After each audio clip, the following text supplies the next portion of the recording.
It is December 30th, almost a new year. And what a year it has been. Hello, everybody. It's me coming back at you.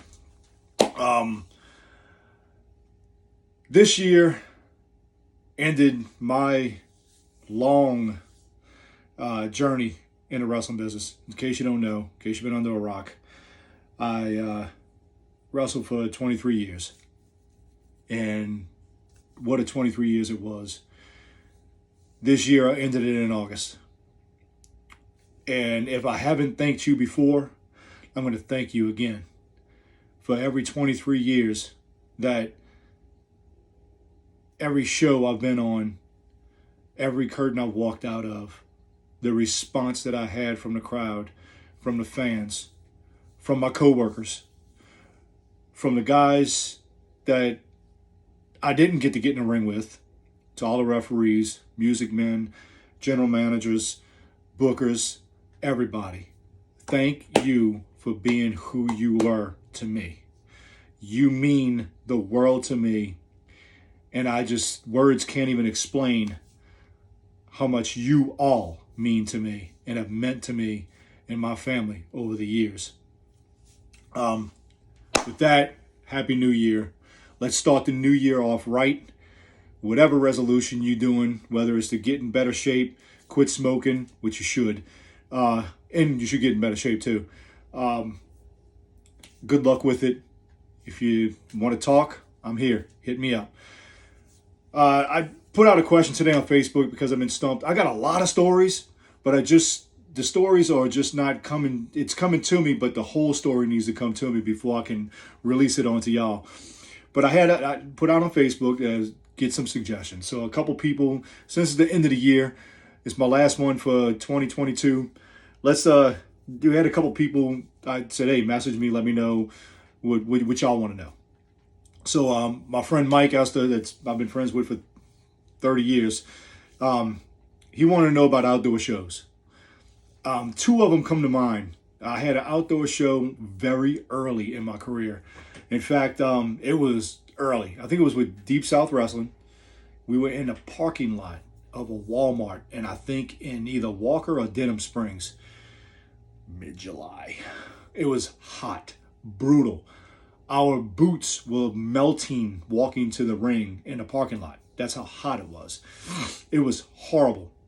In fact, me and Luke Hawks, we came into business together and kind of side by side before he decided to do the smart thing and move away and create himself.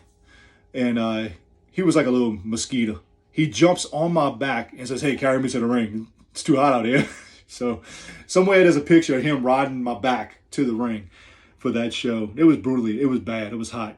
And another outdoor show I remember for Old School in the parking lot of Angel Square in Bridge City. It was I want to say an October night. So it was the dew settled. And the canvas of the ring wasn't canvas. It was like a heavy duty tarp that was a canvas. So with the dew setting in that night, the canvas was real wet. And I remember I wrestled Mountain Man. Mountain Man passed away recently. He was a real good friend of mine. Wrestled him many a times. He probably had me by a few inches and about 100 pounds. So at that time, I was 350, 6'5". He's about 6'7", 450. Big boy. Overalls. Barefoot. So that's how he came to the ring, like a big hillbilly. That's what he was. And I remember shooting each other across the ring, Irish whipping each other across the ring, and two big bastards just tiptoeing across the ring so we don't slide and fall on our asses and make asses of ourselves. But I think we made more asses of ourselves by twinkle toeing across the ring. That was funny. I wish they had video of that. So that's the ones that come to mind right now. Damien St. Pierre wanted to know like how was it working from a smallest crowd. I remember it was another one early in my career. I wrestled for UWF, UCW, Bud Collins and Al Savage and all them. We did a show in, I want to say, Andalusia, Alabama. It was like 4 hour drive. Uh, we get there, and for some reason, there was the wrong building on the posters. The wrong address, the wrong building on the posters. It was actually at another building. Nobody would send anybody down to the other building to see if there was anybody over there to come. So there was maybe 3 people in the audience, and they were doing TV at the time. So we had to get people, friends and family that they brought with them to sit on one side of the ring, and they just filmed from one side of the ring of the 10 people that were sitting in the audience. I forget who I wrestled that night too. It was so early in my career. It was ridiculous. I think that was the night that Al Savage's stuff got stolen. His Alabama hat, his belt, and I think his Iron Maiden t-shirt. I don't know who stole it. It was one of them fools that was with me that night. But pulled a rib on him and stole it. Alabama had everybody just up and thought it was me, but it wasn't. Al, if you're watching this, it was not me. Casey Gisclair wanted to know if I got into an altercation inside the ring where I actually had to shoot on somebody. Actually, believe it or not, over 23 years, no, I never really had to get in there where I had to manhandle somebody, except for matches that I knew that I was going to get into that were brutal. My opponents were pretty brutal, and rule has it, they get brutal with you, you get brutal back. And I mean, I've done that, and I mean, any match with John Saxon, Stan Sweetan, or any of the guys that I've wrestled many times over the years, we didn't hold any punches. We knocked the shit out of each other. But I mean, as far as actually shooting and getting pissed off at somebody, no, I never really.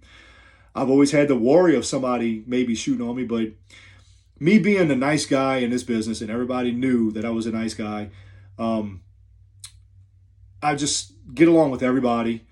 I've never really had to shoot with somebody. First of all, I'm big enough to handle myself. And a lot of people don't realize that, but I can handle myself. I'm just a nice guy. And it takes a lot to piss me off. I am a redhead. So once I do get pissed, it comes out. But I don't do anything in my life. Nothing's worth getting arrested, getting hurt, or leaving my family to go to jail time on beating the hell out of somebody. I just don't feel it unless it's something to do with my immediate family. Then I'll go to jail for that. Who wouldn't? But that's it. I've never really had that. Ricky Vanette, you wanted to know about my Achilles injury. That's a story that I'm going to have to tell because that's a long one. Definitely scary. One of the times that definitely it scared the hell out of me. But that's a story that that's going to be a story by itself. So I'll let you know before I hit that one up. Danny Trent wanted to know about my favorite handicap fans. Danny Trent, you are definitely one of my favorites. But it never failed. Every town I went to, every show I went to, there was a handicapped person at every show. There was a wheelchair in the front row for some reason.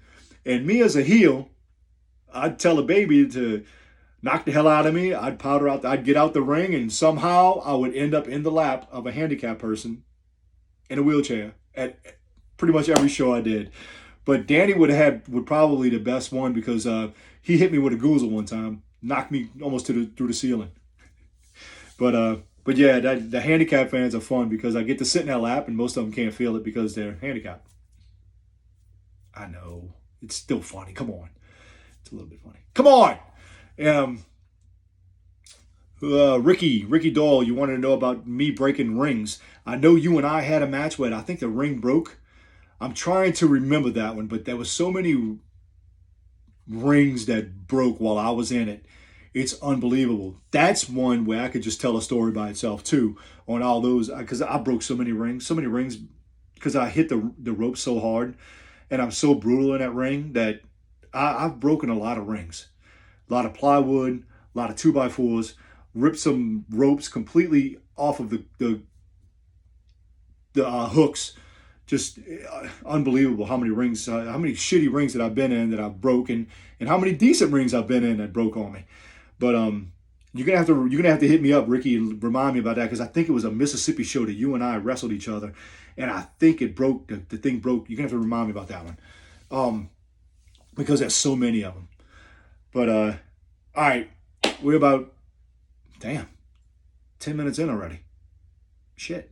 Anyway, listen. Whatever y'all do this weekend, please be safe. I want to see y'all in the new year. If you haven't, please share my stories. Please subscribe to my channels. Look me up on the TikToks. Look me up on the Snapchappets. Look me up on the Facebooks. Look me up on the Instagram. I'm there somewhere, either under my real name, my Bullstrong, not Minotaur, because I never had anything with Minotaur, but look me up. Share me.